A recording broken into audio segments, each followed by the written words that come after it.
उल्हासनगरमध्ये पुन्हा एकदा वादाचा भडका उडाला असून शांतीनगर परिसरातील स्मशानभूमीत भारतरत्न डॉक्टर बाबासाहेब आंबेडकर यांचा पुतळा उभारण्यात आल्याने शहरात तणावपूर्ण वातावरण निर्माण झाले आहे।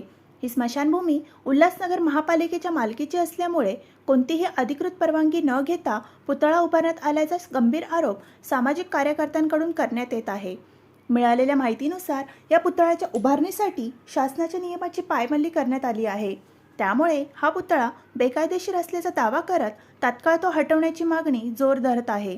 या प्रकरणाला आणखी तीव्र वळण तेव्हा मिळाले जेव्हा सामाजिक कार्यकर्ते राज असरोडकर यांनी बेमुदत उपोषण सुरू केले। बेकायदेशीर पुतळा हटवून संबंधितांवर गुन्हे दाखल करावेत अशी ठाम भूमिका त्यांनी घेतल्याने प्रशासनावर दबाव वाढला आहे।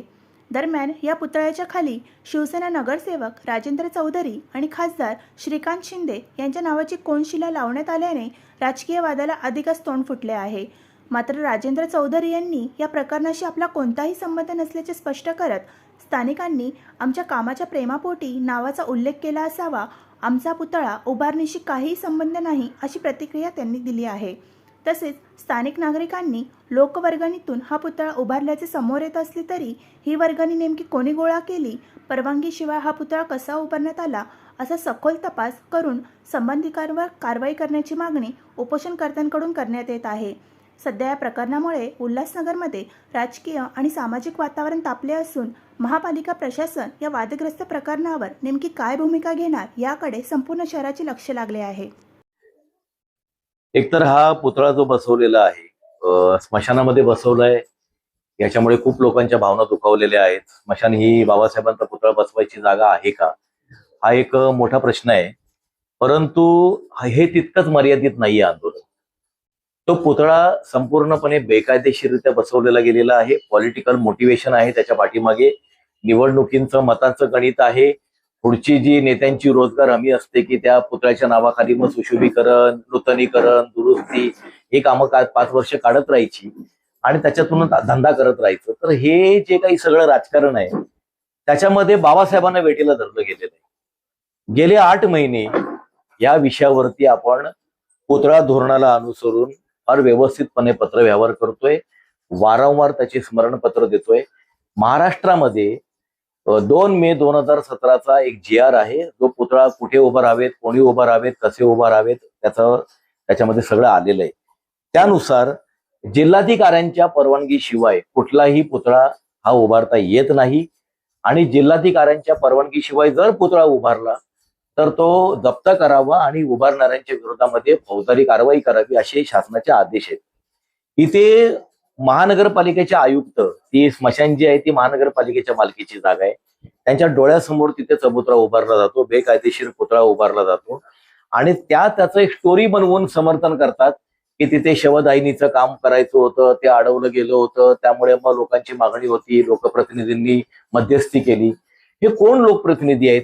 ते आयुक्त मॅडम सांगायला तयार नाहीत, ते लोकप्रतिनिधी समोर पण यायला तयार नाहीत।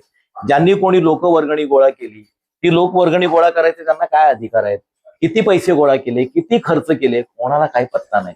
सगळी अराजकता आणि अनागोंदी आहे आणि ती सुद्धा बाबासाहेब आंबेडकरांच्या नावावर, ज्या व्यक्तीला आपण भारतीय संविधानाचं शिल्पकार म्हणून ओळखतो, सगळं जग ओळखतं। आणि माझ्यासारखा कार्यकर्ता जेव्हा कायद्याने बघा दुःख चळवळ नावाची मुवमेंट चालवतो तर माझा आयकॉन बाबासाहेब आंबेडकर आहे। आम्ही नियम कायद्यांच्या आधारावरती लढाई लढतो आणि या सगळ्या लढाईचा भरभक्कम आधार कोण असतील तर बाबासाहेब आंबेडकर आहेत।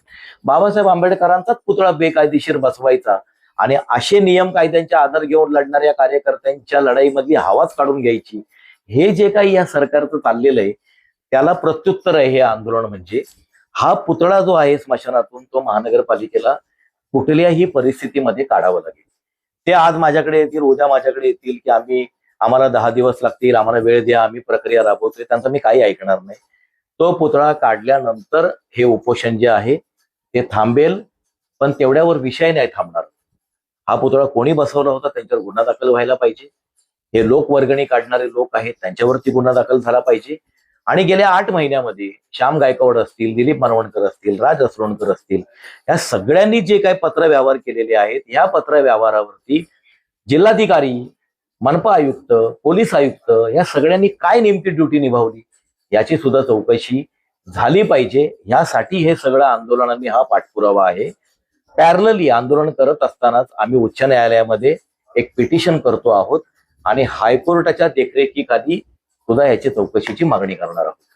महापालिकेच्या हद्दीवर आहे, स्मशानामध्ये बाबासाहेबांचा पुतळा आहे, त्या खाली एक उंचीला लावली, खासदारांचं नाव आणि तुमचं नाव त्या ठिकाणी आहे. नक्की काय परिस्थिती आहे, कोणी पुतळा लावला आणि काय सगळी परिस्थिती खरी? नाही, ते उल्हासनगर हद्दीमध्ये शांतीनगर स्मशानभूमीमध्ये डॉक्टर बाबासाहेबांचा एक पुतळा बसवलेला आहे.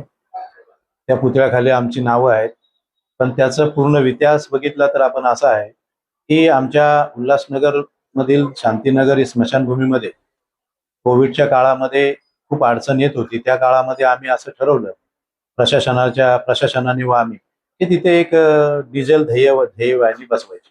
डिझेल ध्येयवाहिनी बसवण्यासाठी जागा निवडली. त्या जागेमध्ये एक शेटर लावलेलं गुडाऊन होतं. ते गुडाऊन तिथे आम्हाला अडथळा येत होता. पण त्या गुडाऊनच्या भिंतीवर एक परमपूज्य बाबासाहेब आंबेडकरांचा असा एक छोटासा पुतळा हातामध्ये बुक वगैरे पुस्तक वगैरे घेऊन तो पुतळा तिथे होता. तो पुतळा आम्ही ते तोडण्यामध्ये तो पुतळा निष्कर्षित होत होता म्हणून तिथल्या स्थानिक लोक एकत्र आली. त्यांनी त्याला विरोध केला. मग आम्हाला त्यांची अशी मागणी होती की तुम्ही इथे छोटासा बाबासाहेबांचा पुतळा बसवा. आम्ही त्यांना सांगितलं की आम्ही असा कुठला पुतळा वगैरे बसवणार नाही, परंतु ते बसवण्याचं काम आहे ते तुमचं आहे, ते तुम्ही करा. आणि हे काम जे आहे बाबासाहेबांचा पुतळा हे शांतीनगर स्मशानभूमीमध्ये ध्येयवाहिनी बसवायचा ते काम केलं तर तेही लोकांच्या फायद्यासाठी आणि लोकांसाठी आहे. आणि बाबासाहेबांनी लोकांसाठी खूप काही केलंय. बाबासाहेबांचा आदर्श डोळ्यासमोर ठेवून तुम्हीही ते आम्हाला करू द्या. त्यांनी त्याला मंजुरी दिली आणि त्यांनी तिकडे बाजूला पुतळा बसवायचं ठरवलं. मग त्या काळामध्ये त्यांनी बाजूला तिथे पुतळा बसवला आणि तो त्यांनी सर्व खर्चाने बसवला. त्याच्यावर त्यांनी सांगितलं आमचं तुमच्यावर प्रेम आहे, तुमचं आमचं एक वेगळे संबंध आहेत. तुम्ही त्या प्रभागातले नगरसेवक आहेत. खासदार साहेब नेहमी विकासाची कामं करतायत. त्या स्मशानभूमीमध्ये पण खासदार साहेबांनी खूप विकास निधी दिला काम करण्यासाठी, म्हणून त्यांचंही पण आम्ही नाव टाकतो. तर त्यांनी त्यांच्या सहकुशीने बसवला पुतळा आणि त्यांनी आमची नावं तिथे लावली. ती लावल्यावर आम्ही हे सगळं विषय 2 वर्षापूर्वीचा आहे. 2 वर्षानंतर आता काही त्या विषयावर कोणी हात घातला असेल, कोणाला असं वाटलं असेल की परमपूज्य बाबासाहेब आंबेडकरांच्या पुतळा लावल्याने विटंबना होत असेल, तर आमचं त्यामध्ये स्पष्ट मत आहे की ह्याच्यावर महापालिकेची प्रॉपर्टी आहे. महापालिकेने ते पुतळ्याचं काय करायचं, कसं करायचं, पुतळा बाबासाहेबांचा कुठे न्यायचा, कसा ठेवायचा, हा महापालिकेचा प्रश्न आहे. महापालिकेने त्याच्यावर कारवाई करावी, आमचा त्यालाही विरोध नाही. परंतु तिथल्या स्थानिक लोकांचं म्हणणं आहे की आम्ही बाबासाहेबांचे अनुयायी आहेत, बाबासाहेबांचं आमच्यासाठी काहीतरी केलं आणि म्हणून तो पुतळा आम्ही इथे बसवला. त्याची निगा आम्ही राखतो, त्याची दागदुगी जी होणार नाही, त्याची विटंबना होणार नाही, त्याची खबरदारी आम्ही घेतो, असं तिथल्या लोकांचं म्हणणं आहे. हा एकत्रित असा प्रकार इथे झालेला आहे. त्यामध्ये कोणी उपोषणाला बसले असतील, त्यांची काय मागणी असेल, त्यामध्ये आम्हाला काही त्याच्यामध्ये ऑब्जेक्शन नाही, काही त्याच्यामध्ये आम्हाला त्रास नाही. त्यांची मागणी त्यांच्या पद्धतीने बरोबर आहे, यांची मागणी यांच्या पद्धतीने बरोबर आहे. निर्णय महापालिकेने घ्यावा, आमचं कुठलंही म्हणणं नाही.